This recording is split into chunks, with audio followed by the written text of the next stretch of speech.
head to say yes. I nod my head to tell you yeah. She's a genius.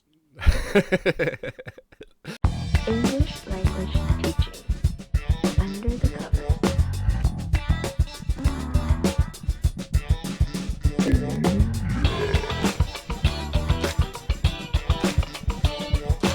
Hello and welcome back to Education, Learning, Teaching Under the Covers React series, where we education professionals, we give you our thoughts on educators on the internet. Today we are looking at an early learner educator that's taken the internet and YouTube by storm, Miss Rachel. But first, introductions. I'm Neil of Team Teacher. Hello, everybody. It's Professor Reach. Miss Rachel is a YouTube channel that would be, I would say, maybe the equivalent to English with Lucy in the level of popularity for teaching really young kids. She came to prominence during the pandemic, and she has an interesting background, but first, I'm just wondering if you've ever heard of her or come across her at all. I've seen her face. You've seen her face? Okay. I'm not sure why. On YouTube. Mm-hmm. I don't know her personally. She's popped up somewhere. And it might well be that I've seen her face on the recommends on ELT Under the Covers, because you've watched some of the videos on ELT Under the Covers. Well, I would say that I've not watched the videos. I think it's probably my kids. She's very popular with my two young boys, and that's what the focus is of her videos is young children, like preschool, and it's their development, and she's got an interesting background. She was a music teacher, and she used that as a way of helping students develop language skills, along with other skills as well. Her husband's, I think, a famous composer, so they've got wicked songs. And I really like a lot of the stuff that she does. Well, okay. Famous. He's a professional composer. He's professional, yes. Yeah, he does music for like video games and advertisements and whatever. Yes, I believe so. That kind and of stuff. Right, okay. Apparently her kid had some speech developmental issues. This is what I've read on the internet, and a lot of her thoughts and methodologies come from stuff that she's learned through that speech therapist, combined with her teaching. So, and then she's gone on the internet and gone, there's nothing out there to help my kid. And a lot of the stuff on YouTube, we've commented about this before, especially for really young learners. It's just kind of like banana. BANANAA. Banana. Can you say banana? It's just, it's and then it's like next word, and there's no connectivity. And we have talked about the limitations of video teaching, and we've got there's a link to that in the comments below. But she has kind of pushed the limits of that, and she does a lot of stuff that I agree with, and I think it might be a good time to maybe just jump in and have a look. Yeah, that sounds pretty cool. Exciting actually. You've excited me with these comments about bananas. Yeah, basically. Yeah. I want to see what she's going to do now. I thought this was just going to be another banana video, but now I want to know what's going to happen. We're gonna watch it. Yeah, there's a whole bunch of different videos. This is the one that are an example of the trend that I'd like to see more of, especially with young educators. This is the sign for milk. Can you do that? Milk. I want some milk. We ask for milk like this. We ask for milk like this. When we're thirsty and need a drink, we ask for milk like this. Good job, milk. We ask for more like this. We ask for more like this. More milk, more food. We ask for more like this. Can you do more? More milk, more to eat. We ask to eat like this. We ask to eat like this. When we're hungry and need a snack, we ask to eat like this. Eat. Eat. Good job. We say that we're all done. We say that we're all done. When our tummy is so full, we say that we're all done. All done. Ready to play. All done eating, ready to play. We ask to have a change. We ask to have a change. When our diaper is so full, we ask to have a change. Do I want this toy? No. No. No. No, no, no. I shake my head to say no. I shake my head to say no. I shake my head, no, no, no. I shake my head to say no. Good job. Do I want this toy? Yeah. Yes. Yes. I want the horse. Yeah. Yeah. I nod my head to say yes. I nod my head to say yes. I nod my head to tell you yeah. She's a genius. I think that it's not my area of expertise. So it's tough for me to nail down intellectually or in terms of my understanding of pedagogy, the things that are working well here. But my intuition based on experience tells me that this is good compared to a lot of other stuff out there. And I can see there's the certain connection of things. There's a lot of relatability for very young children with the kind of with the context, basically. You know, I want this toy, I don't want this toy, change my diaper. Seems a bit advanced. I'm not sure if I've ever heard of a young child asking for that. Don't they just normally cry? But maybe that's the point, just giving them a way of asking for that.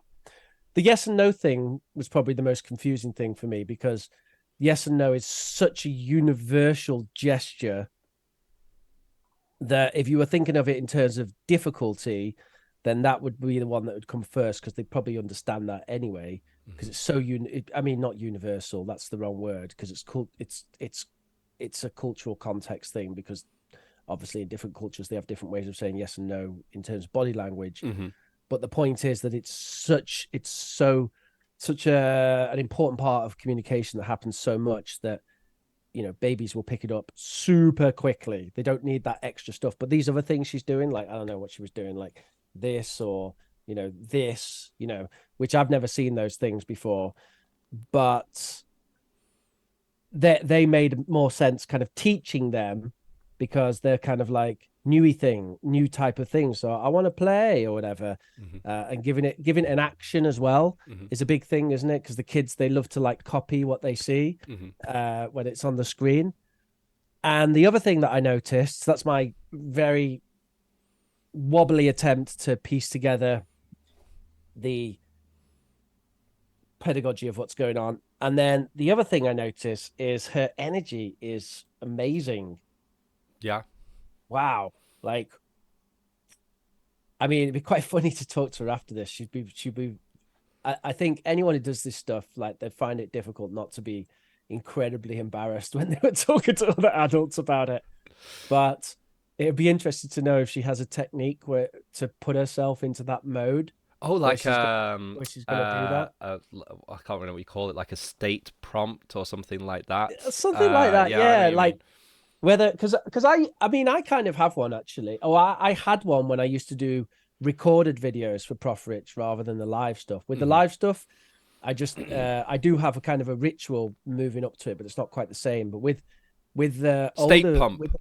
when I used to do the videos, what I used to do, I used to put the camera on. I used to kind of look at the camera. I used to do a few takes just to start off, and I'd get more energetic each time until I'd get to the point where I'd be happy with it, and that's when I'd do the full take. And that's why those early Professor Rich videos is always like, "Oh, everybody, it's Professor Rich," and I'm like super fired up by the time I'm there, right? I thought it was just cocaine. and cocaine. But I imagine that she has something like that to put her into this mode, because it's super over the top kid mode, and it's almost like you can see when she's going through the gestures, she's almost like, "Oh, you think I'm going to stop on this one?" She's like, "No, I'm going to do one more, and it's going to be even more over the top," And I wonder if she kind of pushes herself or challenges herself to do that. So yeah, it's I want to interview her. I want to Miss Rachel. Come on the show. You've made the big league now. You can go on ELT under the covers.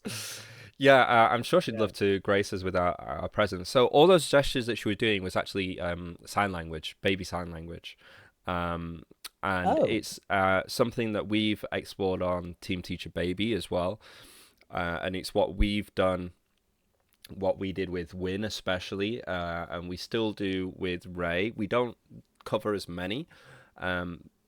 It mostly gets taught to young kids when they're having speech difficulties, because there's this thing that the longer the kids have speech difficulties, the more tendency they have for behavioral problems, acting out, whatever, but it's just that they're frustrated that they can't communicate. So by doing this is a lot easier than saying more. But to do a gesture to change the diaper is easier than saying change my diaper. It's more focused than just crying, because crying can mean anything, right? Lots of stuff, yeah. It can mean I'm hungry, it can mean blah blah blah blah blah. So I see a lot of movement and parents doing this with their kids, just as giving another outlet for communication. And the more it kind of, it's almost like labeling the world, because that's what we're doing with language, and it being able to communicate that to other people to get what you want. And maybe they're not able to do it vocally, but they can start doing it with their body, or start even just thinking about that and putting structures together.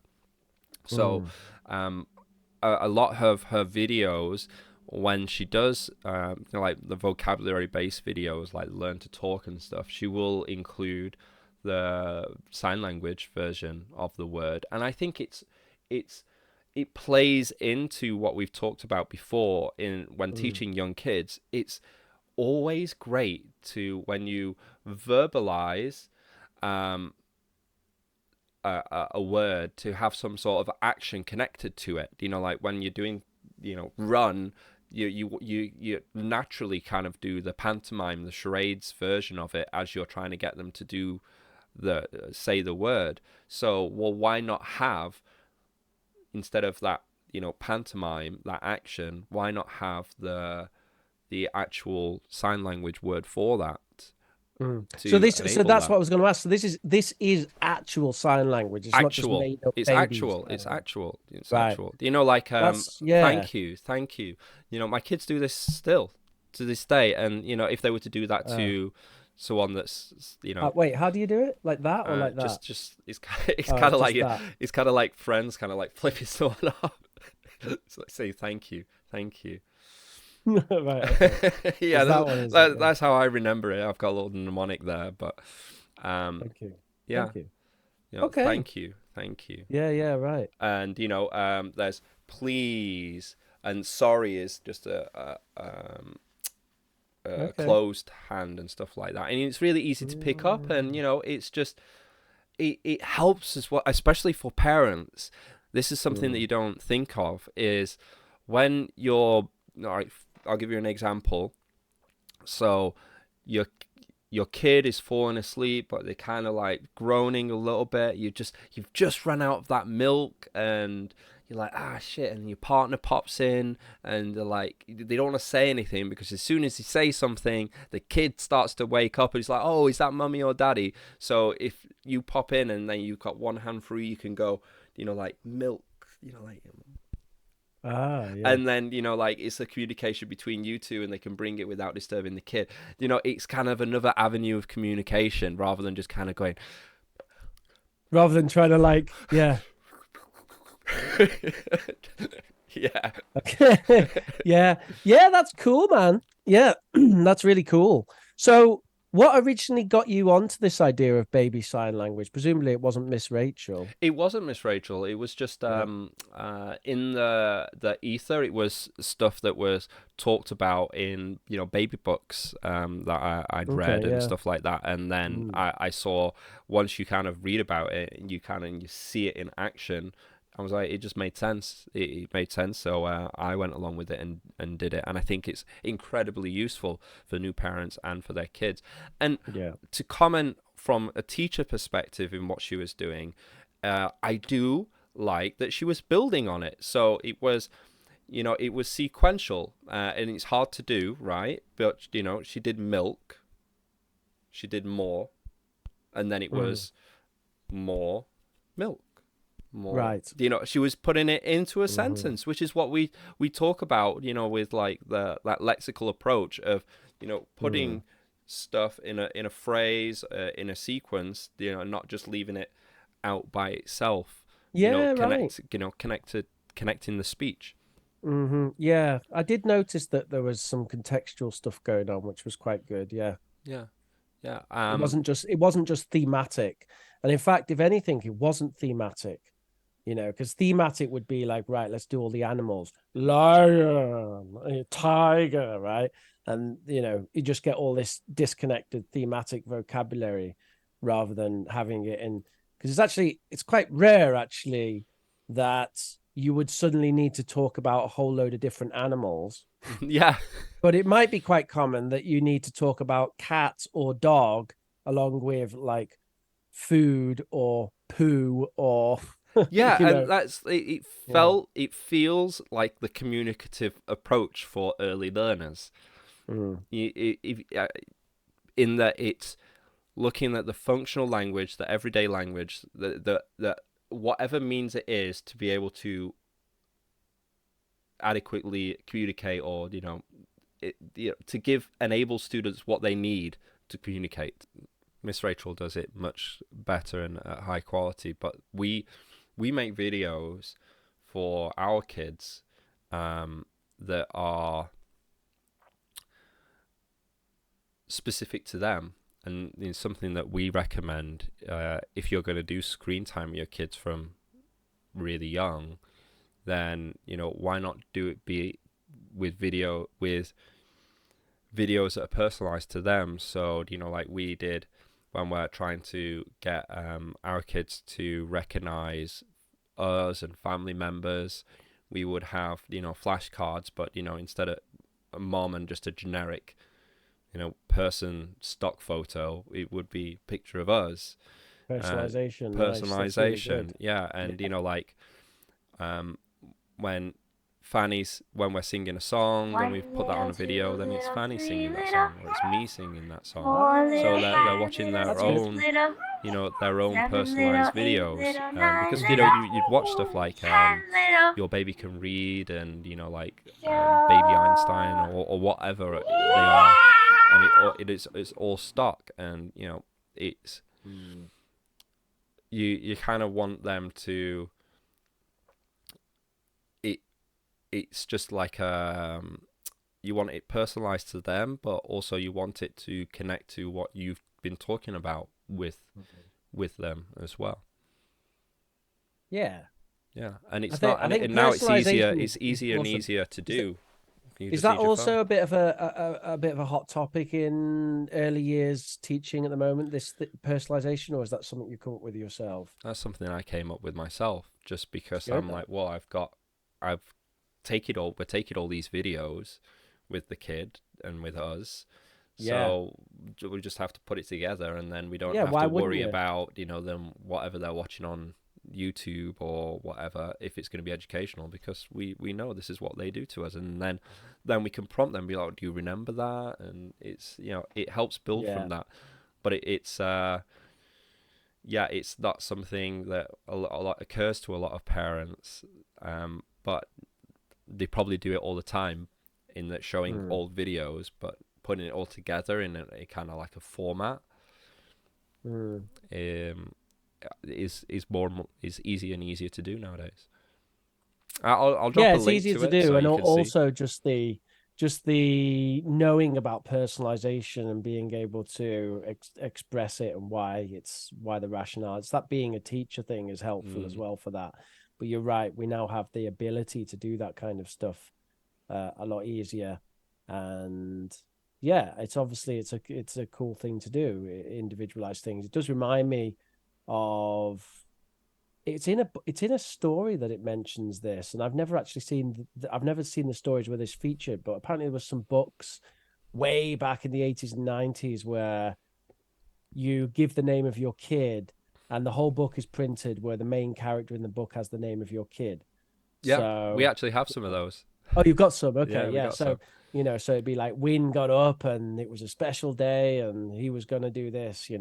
So it's kind of a little bit that, isn't it? People have obviously been thinking about this stuff for a while, but a logical extension, especially with all of the tech and stuff, everyone's got a mobile phone pretty much. And with a mobile phone, you can make a high quality video of you singing the song or whatever and then Yeah. give it to your kid. It makes a lot more sense to do that rather than using the stock. Yeah, 100%. And it's real, and I think it helps connect better. One of the things that I really like with the Miss Rachel videos is she uses real footage of kids. Like when they're drinking the milk, it's a baby. It's not just like a hippo sucking, a cartoon hippo sucking on a milk bottle or whatever. It's actual physical things. It reminds me. It has that Rogers-esqueness to it, in that it's kind of, there's a divide between real world and the land of make believe. Right. Okay. I see. Yeah. Like she kind of does her thing, and then there's a video. You mean? Well, she does like milk, and then it's actually an actual stock of baby drinking milk. It's Right. not a Right. cartoon or anything Right. like Right. that. Or it's not just like a bottle of milk on Yeah. cereal, or it's not like a cow on a farm. Yeah. You know, Yeah. because that'd be the thing, wouldn't it? Like milk, and then a picture of a cow on a farm, and it's like, what? What the fuck? Is it what the fuck? Baby? Yeah, they Fucking don't a cow on a farm. understand where it Yeah. comes from and stuff like that. That makes a lot of sense. Yeah. Yeah, definitely. Yeah. So there we go. That's Miss Rachel. I'd really love to have your input out there as to what you think of Miss Rachel and these early learning videos. Did you have any experience with them? How did you find it as a parent? How did you find it as an educator, if you're an educator? How did you find that your kids found it? How did they react to it? Please let us know and leave your comments below. Rich, do you have any final thoughts that you'd like to share in regards to Miss Rachel, or this kind of approach to early learning? Yeah, I think it'd be super cool to have Miss Rachel on the show. So I think that would be great. So Miss Rachel, if you get your people to speak to our people, maybe someone can hook that up. Yeah, that would be great. If you send it to eltunderthecovers@gmail.com, then one of my secretaries will get back to you. That's just me. I'll get back to you. I watch that email 24/7. Okay. Get back to you within 5 minutes. So remember, if you want more, please subscribe and also share as well. And we'll see you next time. Bye-bye. See you next time. If you're looking for more information from myself, you can go to teamteacherchina.com.